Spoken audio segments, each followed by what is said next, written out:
పురుషోత్తమ చౌదరి గారని గొప్ప దైవజనుడు ప్రభువును నమ్మిన కారణంగా ఇంటిలో నుంచి గడ్డి వేయబడితే చాలా కాలానికి మాసిన బట్టలతో, పెరిగిన గడ్డంతో, మాసిన జుట్టుతో ఆకలికి అల్లాడతా తన సొంత ఇంటి ముందుకే వచ్చాడట. ఆకలిగా అతని రూపాన్ని వృద్ధాప్యంలో ఉన్న వారు గుర్తుపట్టలేదు, కానీ భార్య గుర్తుపట్టింది.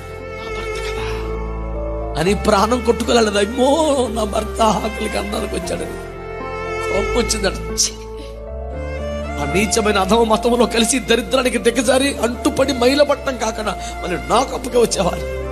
ఇంట్లోంచి మిగిలిపోయిన పులిహార తెచ్చి అప్పుడే గేదె వేసిన పేడ మీద పులిహార వేసి తిను, నీ బొత్తుకింతకని ఎక్కువెందుకు,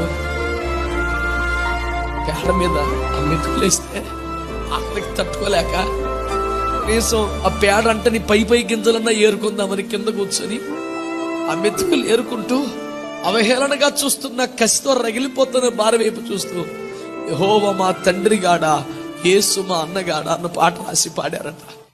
పరిశుద్ధులందరూ పెన్నో కాగితం హోటల్ రూమ్ పెట్టుకొని బిర్యానీలు డ్రింకులు పెట్టుకొని పాటలు రాసిన కాదండి, తమ శ్రమానుభవాల్లో కన్యలతో పాడి దేవుని ఆరాధించిన పరిశుద్ధులని జ్ఞాపకం చేస్తున్నాను.